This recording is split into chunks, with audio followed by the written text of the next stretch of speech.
ഒന്നും അറിയാതെ ഇവിടുത്തെ ഒന്നും വേണ്ട എന്ന് ചിന്തിച്ചുകൊണ്ട് ഇതം നമമ രാഷ്ട്രായ സ്വാഹ എന്ന് ചിന്തിച്ച് ഇതൊന്നും എന്റേതല്ല, ഇതെല്ലാം രാഷ്ട്രത്തിൻ്റെതാണ് എന്ന് ചിന്തിച്ചുകൊണ്ട് പരമപവിത്രമായിട്ടുള്ള ത്യാഗത്തിന്റെ മൂർത്തിമത് ഭാവങ്ങളായിട്ടുള്ള മനുഷ്യരെ വെല്ലുവിളിച്ചുകൊണ്ട് കേരളത്തിൽ മുന്നോട്ട് പോകുമ്പോൾ എങ്ങനെ അവൻ അങ്ങനെയായി, എങ്ങനെ അവൾ അങ്ങനെയായി എന്ന ചോദ്യത്തിന് ഉത്തരം സാധനയില്ലാത്തത് കൊണ്ടാണ്.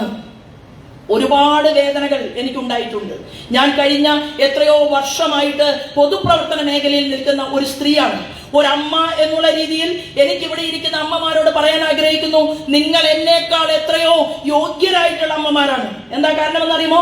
നിങ്ങൾ നിങ്ങളുടെ മക്കളെ കറക്റ്റ് സമയത്ത് ഭക്ഷണം കൊടുത്തു, കറക്റ്റ് സമയത്ത് യൂണിഫോം ഇടിപ്പിച്ചു, അങ്ങനെ സ്കൂളിൽ വിട്ടു, കോളേജിൽ വിട്ടു. അവരുടെ ഓരോ വഴി മുന്നോട്ടുള്ള പ്രയാണവും നിങ്ങൾക്ക് നോക്കിക്കാണാൻ സാധിച്ചു. എന്നാൽ ഞാൻ മനസ്സിലെടുത്തിട്ടുള്ള ഒരു തീരുമാനം എന്ന് പറയുന്നത്, എന്റെ വയറിനകത്ത് 5 മാസം പ്രായമുള്ള എന്റെ മൂത്ത മകൻ കിടക്കുമ്പോ രമാ രഘുനന്ദൻ എന്ന് പറയുന്ന എന്റെ ഒരു സഹോദരി തെരഞ്ഞെടുപ്പിൽ മത്സരിക്കുമ്പോൾ ആ സഹോദരിക്ക് വേണ്ടിയിട്ട് വയറ് നിറവയറുമായിട്ട് ഞാൻ പ്രസംഗിക്കാൻ പോയി എന്ന് പറഞ്ഞാൽ എന്റെ ഏറ്റവും ഒന്നാമത്തെ ലക്ഷ്യം എന്ന് പറയുന്നത് എന്റെ ഉദരത്തിൽ കിടക്കുന്ന കുഞ്ഞായിരുന്നുവോ അതോ സമൂഹത്തിന് വേണ്ടി നടത്തുന്ന പൊതുപ്രവർത്തനമായിരുന്നുവോ എന്നുള്ള ചോദ്യം വർഷങ്ങൾക്ക് ശേഷം ഒരമ്മ എന്നുള്ള രീതിയിൽ ഞാൻ മനനം ചെയ്യുകയാണ്. അപ്പൊ എനിക്ക് പറയാൻ സാധിക്കും, ഒന്നാമത്തെ കാര്യമാണ് ഗുരുവായൂരപ്പൻ എന്നെ ഏൽപ്പിച്ചത്. എന്റെ സുപ്രീം കോടതി, ഞാൻ എന്റെ ഗുരുവര്യനാണ് വേദിയിലിരിക്കുന്ന ഉദിത് ചൈതന്യ സ്വാമിജി. എനിക്ക് അദ്ദേഹത്തോടൊപ്പം മണിക്കൂറുകൾ ഇരിക്കാൻ സാധിച്ചിട്ടില്ല. അദ്ദേഹത്തോടൊപ്പം നിങ്ങളെപ്പോലെ നിതാന്തമായി യാത്ര ചെയ്യാൻ സാധിച്ചിട്ടില്ല.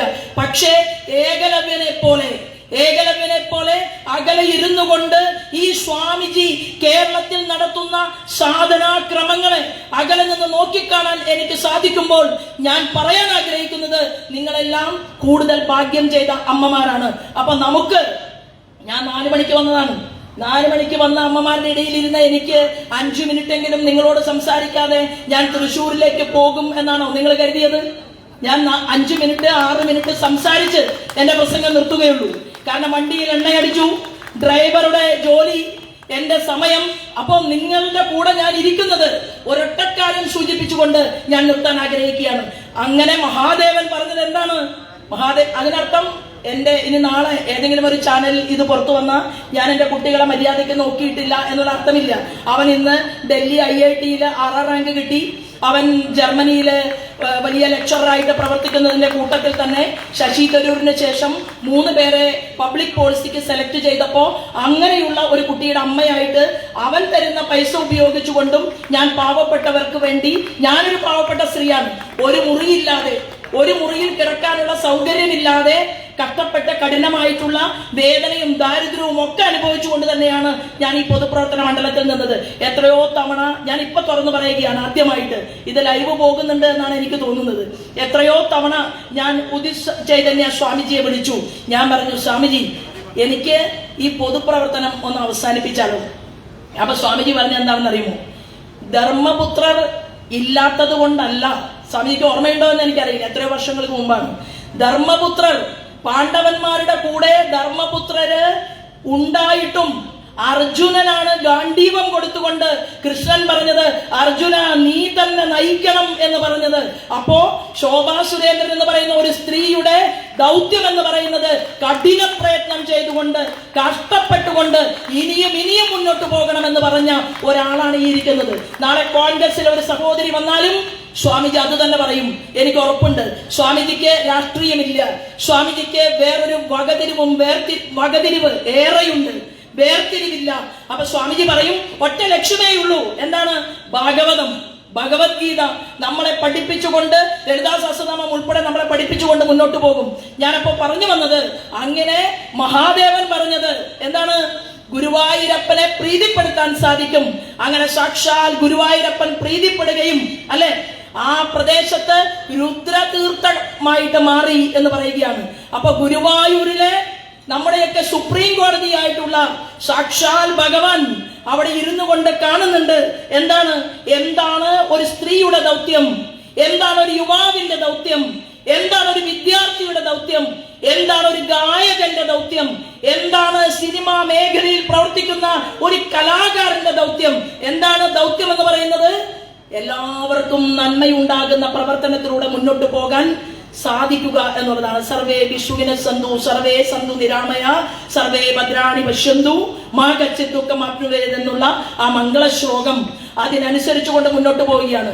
എന്നാൽ ഞാൻ കാറുമായിട്ട് വരുമ്പോ എന്റെ കാറിന്റെ മുന്നിലേക്ക് ശോഭാ സുരേന്ദ്രനെ ഇടിച്ചു കൊന്നുകളയണം എന്ന് തീരുമാനമെടുത്തുകൊണ്ട് ഷഡന്മാർ വന്നാൽ എന്ത് ചെയ്യണം?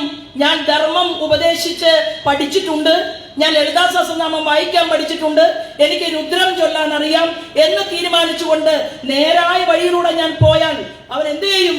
MDMA കച്ചവടം നടത്തിക്കൊണ്ട് 4 വയസ്സും 5 വയസ്സുമുള്ള കുട്ടികളുടെ ശിരകളിലേക്ക് മയക്കുമരുന്ന് ഒഴിച്ചു കൊടുക്കുന്ന ഈ മലീമസമായ സമൂഹത്തിൽ അങ്ങനെ ഇങ്ങോട്ടേക്ക് ആളുകൾ വന്നാൽ നമ്മൾ എന്ത് ചെയ്യും? തൽക്കാലം ഒന്ന് സൈഡ് മാറ്റി കൊടുക്കും, അല്ലെ?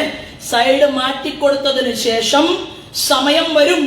ആ സമയം വരുമ്പോൾ ഇവിടുത്തെ അമ്മമാർ ഈ മാതൃത്വത്തിന്റെ വട്ടാക്കൾ നമ്മൾ എന്താണ് ഉചിതമെന്നും എന്താണ് സത്യമെന്നും എന്താണ് ധർമ്മമെന്നും എന്താണ് നമ്മുടെ കരുത്തെന്നും ഈ കൈരളി ഭൂമിക്ക് കാണിച്ചു കൊടുക്കാനുള്ള ശക്തി എന്റെ അമ്മമാരുടെ നാമജപത്തിലൂടെ നിങ്ങളുടെ അനുജത്തിയായ അല്ലെങ്കിൽ ചേച്ചിയായ അമ്മയായ ശോഭാ സുരേന്ദ്രൻ എന്ന് പറയുന്ന 51 വയസ്സായി, ചെറിയ വയസ്സല്ല. അപ്പോ ആ ശക്തി നിങ്ങളിൽ നിന്ന് കുറച്ച് എനിക്കും കിട്ടണം എന്നുള്ള ആഗ്രഹത്തോട് കൂടിയിട്ടാണ് ഞാൻ നിങ്ങളെ കാണാൻ വേണ്ടി എത്തിയിട്ടുള്ളത്. അപ്പൊ തീർച്ചയായിട്ടും സമൂഹത്തിൽ നടക്കുന്ന വിവിധ വിഷയങ്ങൾ കൂടി ഇവിടെ എത്തിയിട്ടുള്ള അമ്മമാർ ഏറ്റെടുക്കണം എന്ന് സൂചന നൽകിക്കൊണ്ട് അതിന് നമ്മുടെ സ്വാമിജിക്ക് നമ്മളെ നയിക്കാൻ സാധിക്കട്ടെ എന്ന് പറഞ്ഞുകൊണ്ട് 3 പേജ് പ്രസംഗത്തെ ഞാൻ മടക്കി ഇനി ഒരു അവസരത്തിൽ നമുക്ക് വീണ്ടും കാണാം എന്ന് മാത്രം സൂചന നൽകിക്കൊണ്ട് എന്നെ ഇവിടെ സ്വാമിജിയോടൊപ്പം ഇരിക്കാൻ സാധിച്ചതിൽ വീണ്ടും വീണ്ടും ഇത് എന്റെ 4ാമത്തെ പരിപാടിയാണ് സ്വാമിജിയുടെ കൂടെയുള്ള സദസ്സിൽ, അപ്പോ സ്റ്റേജിൽ. അതുകൊണ്ട് എല്ലാവർക്കും സ്നേഹപൂർവ്വം ഹൃദയപൂർവ്വം നന്ദി അറിയിച്ചുകൊണ്ട് ഈ മന്ത്രജപത്തിന് റിസൾട്ട് ഉണ്ട്. നിങ്ങളോട് ആരെങ്കിലും എന്നോട് ചോദിച്ചതുപോലെയുള്ള സംശയം ചോദിച്ചാൽ നമ്മൾ ഇങ്ങനെ പറയണം. എന്താണ്? 4 മണിക്ക് എണീറ്റ് നമ്മുടെ പ്രാഥമിക അതിനു മുൻപ് സ്വാമിജിയൊക്കെ അതിനു മുമ്പായിരിക്കും ഒരു പക്ഷെ എണീക്കുക. നിങ്ങൾക്ക് എണീറ്റ് നിങ്ങൾക്ക് 1 വർഷം ജപിക്കാൻ സാധിക്കുമോ എന്ന ഒറ്റ ചോദ്യം കേരള സമൂഹത്തിൽ ചോദിച്ചാൽ മതി. യുക്തിവാദിയോടും പറയുക, നമ്മൾ തർക്കത്തിന് വേണ്ടി നിങ്ങൾ 1 വർഷം ജപിക്കാൻ പറഞ്ഞാൽ തീർച്ചയായിട്ടും അതിന്റെ റിസൾട്ട് ഉണ്ടാകും എന്നുള്ള കാര്യത്തിൽ തർക്കമില്ല. പിന്നെ അവരെവിടേക്കും പോകില്ല, അവര് നേരെ നിങ്ങളോടൊപ്പം വന്നിരിക്കും. നിങ്ങളെ സ്നേഹിക്കുന്ന, കേരള സമൂഹത്തെ സ്നേഹിക്കുന്ന കുഞ്ഞുങ്ങളെ പ്രദാനം ചെയ്യാൻ ഏറ്റവും വലിയ ആവനാഴിയിലെ ഏറ്റവും വലിയ അസ്ത്രം തന്നെയാണ് ഭാഗവതവും. അതുപോലെ തന്നെ അതിനകത്ത് ഉൾക്കൊണ്ടിട്ടുള്ള എല്ലാ രുദ്രം ഉൾപ്പെടെയുള്ള എല്ലാ സ്കന്ധങ്ങളും എന്ന് സൂചിപ്പിച്ചുകൊണ്ട് എന്റെ അമ്മമാരുടെ മുന്നിൽ നിൽക്കാൻ സാധിച്ചതിന് ഹൃദയപൂർവ്വം നന്ദി അറിയിച്ചുകൊണ്ട് എന്റെ സ്വന്തം സഹോദരി തുല്യായിട്ടുള്ള ഈ ആലീസ് ചേച്ചി കേരളത്തിന്റെ പൊതുസമൂഹത്തിന് വേണ്ടി ഈ ലളിതാ സഹസ്രനാമത്തെ ഇത്ര മനോഹരമായിട്ട് അവതരിപ്പിക്കാൻ ചേച്ചിക്ക് സാധിച്ചതിലും വീണ്ടും മുന്നോട്ട് പോകട്ടെ എന്ന് ചിന്തിച്ചുകൊണ്ട് ഞാൻ എന്റെ വാക്കുകൾ നിർത്തുന്നു. വന്ദേ മാതരം. നന്ദി ശ്രീമതി ശോഭാ സുരേന്ദ്രൻ അവர்கள்.